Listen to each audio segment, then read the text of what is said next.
বন্ধুসকল আমাৰ দাঁত হ'ল আমাৰ শৰীৰৰ আটাইতকৈ এটা উল্লেখযোগ্য অংগ আপুনি কোনো মিটিং বা প্ৰেজেন্টেশনত স্পিচ দিওতে আপোনাৰ দাঁতৰ ৰঙে কোনোবাখিনিত আপোনাৰ কনফিডেন্স লেভেল বা পাৰ্সোনালিটিৰ ওপৰত প্ৰভাৱ পেলায় আৰু এইটো কাৰণতে সকলো ডাঙৰ ডাঙৰ সেলিব্ৰিটিয়ে দাঁতসমূহ চিকচিকিয়া বগা কৰি লয় আৰু আজি আমি এই ভিডিঅ'টোত কথা পাতিম আমাৰ দাঁতসমূহ আমি কেনেদৰে চিকচিকিয়া কৰিব পাৰো আমাৰ দাঁতসমূহত হালধীয়া বা কলা ৰঙৰ দাগ কিয় বান্ধে আমাৰ দাঁতত কিয় কেভিটি হয় বা আমাৰ দাঁত কিয় পকে খায় আদিৰ বিষয়ে আজি আলোচনা কৰিম লগতে আলোচনা কৰিম এই সমস্যাসমূহৰ পৰা আমি আমাৰ দাঁতসমূহক কেনেকৈ সুৰক্ষিত কৰি ৰাখিব পাৰিম বা দাঁতসমূহ পৰিষ্কাৰ কৰি ৰাখিবলৈ আমি কি কি ব্যৱস্থা ল'ব পাৰো এই বিষয়ে এই ভিডিঅ'টোত আটিগুৰি মাৰি আমি আলোচনা কৰিম আসলতে আমাৰ দাঁতৰ ৰং নেচাৰেলি বগা যিকোনো কেঁচুৱা এজন জন্মগ্ৰহণ কৰাৰ পিছত যি দাঁত গজে সেই দাঁত চিকচিকিয়া বগা হয় আৰু আমি বিশেষ ধৰণৰ কিছুমান খাদ্য খাই আমাৰ দাঁতসমূহ লেতেৰা কৰি লওঁ এতিয়া প্ৰথম কথা হ'ল আমাৰ দাঁতসমূহ কিয় বগাৰ পৰা হালধীয়া ৰঙৰ হয় বা কলা ৰঙৰ হয় আমাৰ দাঁতসমূহত হালধীয়া বা কলা দাগ পৰাৰ কাৰণ কেইবাটাও আছে আমাৰ দাঁতৰ বাহিৰৰ যিটো আৱৰণ সেইটো কোৱা হয় টিথ এনামেল আৰু এই টিথ এনামেলৰ ৰং বগা আমাৰ দাঁতৰ টিথ এনামেলৰ ভিতৰৰ তৰপটোক কোৱা হয় ডেন্টিন আৰু এই ডেন্টিনৰ ৰং কিছু পৰিমাণে হালধীয়া অৰ্থাৎ দাঁতৰ হালধীয়া অংশটোক টিথ এনামেল নামৰ বগা অংশটোৱে ঢাকি ৰাখে আৰু এই টিথ এনামেলে হ'ল আমাৰ শৰীৰৰ আটাইতকৈ কঠিন এলিমেণ্ট যেতিয়া আমি বিভিন্ন ধৰণৰ খাদ্য খাওঁ তেতিয়া এই খাদ্যৰ কিছুমান সৰু সৰু টুকুৰা আমাৰ দাঁতত লাগি থাকে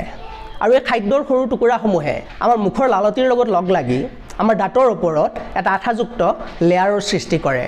আৰু দাঁতৰ ওপৰৰ এই আঠাযুক্ত লেয়াৰটোত আমাৰ দাঁতৰ বাবে অপকাৰী কিছুমান বেক্টেৰিয়াই বাস কৰে আৰু এই অপকাৰী বেক্টেৰিয়াসমূহে লেয়াৰটোত লাগি থকা সৰু সৰু খাদ্যৰ টুকুৰাসমূহ খাদ্য হিচাপে গ্ৰহণ কৰে এনেদৰে আমাৰ দাঁতৰ ওপৰত খাদ্যৰ সৰু টুকুৰা লালতি আৰু বেক্টেৰিয়াৰ যি লেয়াৰ গঠন হয় এই লেয়াৰটোকে কোৱা হয় প্লাক প্ৰথম অৱস্থাত প্লাক নামৰ এই লেয়াৰটোক আমি সহজে ব্ৰাছ কৰি আঁতৰ কৰিব পাৰোঁ কিন্তু আমি যদি এই লেয়াৰটো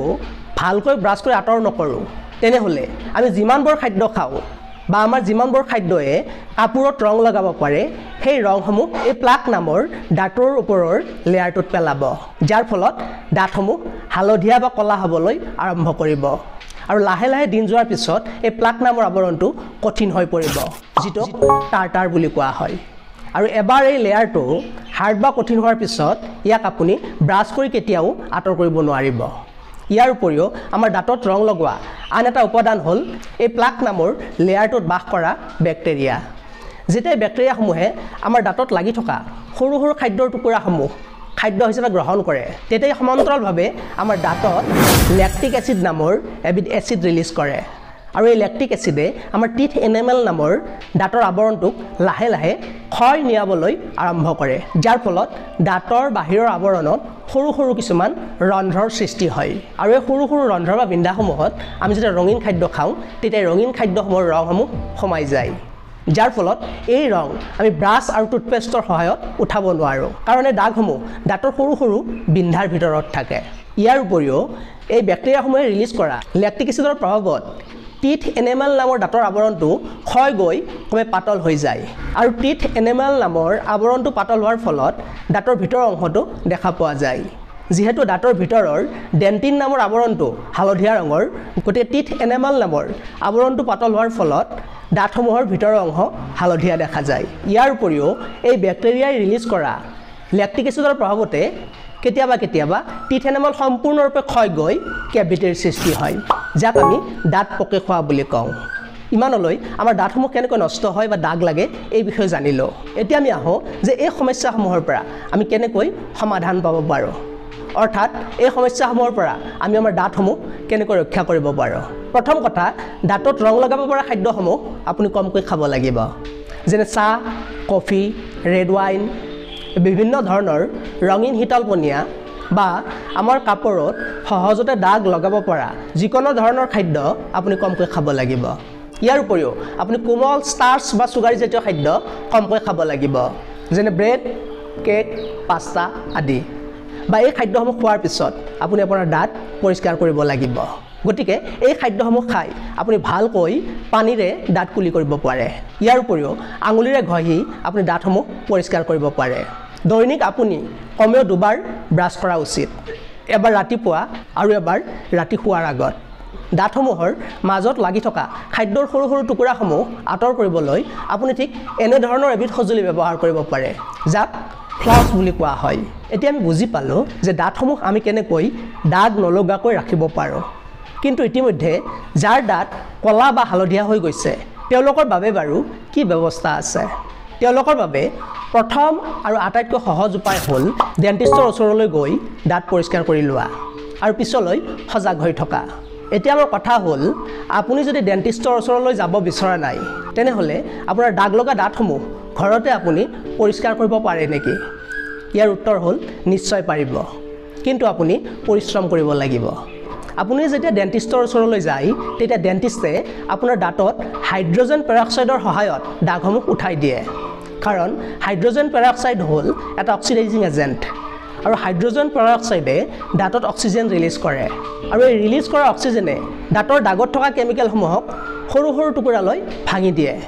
যাৰ ফলত দাঁতসমূহৰ পৰা এই কেমিকেলসমূহ আঁতৰি যায়, যাৰ ফলত দাঁতসমূহ পৰিষ্কাৰ হয়। কিন্তু হাইড্ৰজেন পেৰক্সাইড যদি আপুনি ঘৰত ইউজ কৰে তেনেহ'লে আপোনাৰ মুখৰ চালি যাব পাৰে, আপোনাৰ দাঁতৰ গুৰিৰ পৰা অকণমান তেজ ওলাব পাৰে। সেইকাৰণে হাইড্ৰজেন পেৰক্সাইড ঘৰত ব্যৱহাৰ কৰাটো অকণমান বিপদজনক। ইয়াৰ উপৰিও হাইড্ৰজেন পেৰক্সাইড থকা কোনো টুথপেষ্ট ভাৰতত পোৱা নাযায়, ইউৰোপ, USA আদি দেশতহে পোৱা যায়। তেনেহ'লে আপুনি আপোনাৰ দাঁতৰ দাগ ঘৰত কেনেকৈ উঠাব? ভাৰতবৰ্ষত মনোপাৰচালফেট নামৰ আন এবিধ অক্সিডাইজিং এজেণ্ট থকা টুথপেষ্ট পোৱা যায়, যিটোৱে কিছু পৰিমাণে অক্সিজেন ৰিলিজ কৰি আপোনাৰ দাঁতৰ দাগ আঁতৰ কৰে, যেনে কলগেট ভিজিবল হোৱাইট O2। এই ধৰণৰ টুথপেষ্ট আপুনি ব্যৱহাৰ কৰিব পাৰে, যাৰ ফলত আপোনাৰ দাঁতৰ পৰা কিছু পৰিমাণে দাগ উঠি যাব। কিন্তু এই প্ৰডাক্টটোৱে আপোনাৰ দাঁত চেলিব্ৰিটিসকলৰ দৰে চিকচিকীয়া বগা কৰিব নোৱাৰে। আৰু আপুনি যদি কলগেট ভিজিবল হোৱাইট O2ক লৈ সন্তুষ্ট নহয় বা আপোনাক চেলিব্ৰিটিসকলৰ দৰে চিকচিকীয়া বগা দাঁত লাগে, তেন্তে অকণমান ৰিস্ক লৈ আপুনি হাইড্ৰজেন পেৰক্সাইড ব্যৱহাৰ কৰিব লাগিব। আৰু অনলাইনত আপুনি হাইড্ৰজেন পেৰক্সাইড জেল অৰ্ডাৰ কৰি ল'ব পাৰে বা আপুনি হাইড্ৰজেন পেৰক্সাইড লিকুইডো ব্যৱহাৰ কৰিব পাৰে। হাইড্ৰজেন পেৰক্সাইড লিকুইড ব্যৱহাৰ কৰিলে আপুনি 3%তকৈ অধিক হাইড্ৰজেন পেৰক্সাইড ব্যৱহাৰ নকৰিব, বৰঞ্চ মই ৰিকমেণ্ড কৰিম আপুনি 3%তকৈও কম হাইড্ৰজেন পেৰক্সাইড ব্যৱহাৰ কৰক। আৰু 3% হাইড্ৰজেন পেৰক্সাইডৰ গাঢ়তা কমাবলৈ আপুনি সম পৰিমাণৰ ডিষ্টিল্ড ৱাটাৰ মিহলাই ল'ব, যাৰ ফলত হাইড্ৰজেন পেৰক্সাইডৰ গাঢ়তা কমি যাব। লিকুইড হাইড্ৰজেন পেৰক্সাইড ব্যৱহাৰ কৰিবলৈ হ'লে আপুনি প্ৰথম টুথপেষ্ট ব্ৰাছত লগাই ল'ব, তাৰপিছত ব্ৰাছত লগা টুথপেষ্টখিনিৰ ওপৰত অকণমান পানী ঢালি দিব। ইয়াৰ পিছত আপুনি 1 টোপাল বা 2 টোপাল হাইড্ৰজেন পেৰক্সাইড দিব আৰু তাৰপিছত আপুনি 1 পৰা 1.5 মিনিট ভালকৈ ব্ৰাছ কৰক। দেখিব লাহে লাহে আপোনাৰ দাঁতৰ পৰা দাগসমূহ আঁতৰি গৈছে। এইখিনিতে এটা কথা মন কৰিবলগীয়া যে আপুনি ব্ৰাছ কৰাওঁতে প্ৰতিদিনেই এনেকৈ হাইড্ৰজেন পেৰক্সাইড ব্যৱহাৰ কৰা উচিত নহয়। প্ৰথম 7 দিন আপুনি ব্ৰাছ কৰাওঁতে কণ্টিনিউ হাইড্ৰজেন পেৰক্সাইড ব্যৱহাৰ কৰক আৰু ইয়াৰ পিছত ক্ৰমে এদিন এৰি এদিন আপুনি টুথপেষ্টৰ লগত হাইড্ৰজেন পেৰক্সাইড ব্যৱহাৰ কৰক। আৰু যেতিয়া দেখিব যে আপোনাৰ দাঁতৰ দাগসমূহ উঠি গৈছে, তাৰপিছত আপুনি হাইড্ৰজেন পেৰক্সাইড লোৱাটো বন্ধ কৰি দিয়ক। যিহেতু হাইড্ৰজেন পেৰক্সাইড এটা অক্সিডাইজিং এজেণ্ট, গতিকে আপোনাৰ মুখত বা দাঁতৰ গুৰিত অকণমান চালি যাব পাৰে। তো ইমানখিনি ৰিস্ক যদি আপুনি ল'ব পাৰে তেনেহ'লে আপুনি ঘৰতে চেলিব্ৰিটিসকলৰ দৰে চিকচিকীয়া বগা দাঁত নিশ্চয় পাব পাৰিব। তো বন্ধুসকল, এতিয়া আমি আহোঁ যে দাঁতত কেভিটি সৃষ্টি হোৱাৰ পিছত আমি কি ব্যৱস্থা ল'ব লাগে। দাঁতত কেভিটি সৃষ্টি হোৱাৰ পিছত আপুনি বেজ বা অজৰ ওচৰলৈ কেতিয়াও যাব নালাগে, কাৰণ তেওঁলোকে দাঁতৰ পৰা যি পোক বাহিৰ কৰে তেনেকুৱা পোক দাঁতৰ ভিতৰত কেতিয়াও নাথাকে। আমি আগতে আলোচনা কৰি আহিছোঁ যে এচিডৰ প্ৰভাৱত দাঁতসমূহ ক্ৰমে ক্ষয় গৈ থাকে আৰু বেক্টেৰিয়াসমূহে ক্ৰমে এই ক্ষয় যোৱা অংশত বেছিকৈ এচিড ৰিলিজ কৰি দাঁতৰ অৱস্থা বেয়া কৰি থাকে। গতিকে কেভিটিৰ পৰা সৃষ্টি হোৱাৰ বিষৰ পৰা সাময়িকভাৱে উপশম পাবলৈ আপুনি লঙৰ তেল ব্যৱহাৰ কৰিব পাৰে, কাৰণ লঙৰ তেলে দাঁতত থকা বেক্টেৰিয়াসমূহৰ কোষাবৰণ বা কোষবেৰ নষ্ট কৰি দিয়ে, যাৰ ফলত বেক্টেৰিয়াসমূহ মৰি যায় আৰু বেক্টেৰিয়াৰ পৰিমাণ দাঁতত কমি যাব। ইয়াৰ উপৰিও লঙৰ তেলে কিছু পৰিমাণে এনাষ্টেচিয়া ৰূপে কাম কৰে, যাৰ ফলত আপোনাৰ দাঁতৰ পেইনৰ ফিল কমকৈ হ'ব। কিন্তু এইটো আপোনাৰ পাৰ্মানেণ্ট সলিউশ্যন নহয়। আপুনি স্থায়ীভাৱে পকি খোৱা দাঁত ঠিক কৰিবলৈ হ'লে ডেণ্টিষ্টৰ ওচৰলৈ যাবই লাগিব। তো বন্ধুসকল ইমানখিনি আছিল আজি আমাৰ দাঁতৰ ওপৰত আলোচনা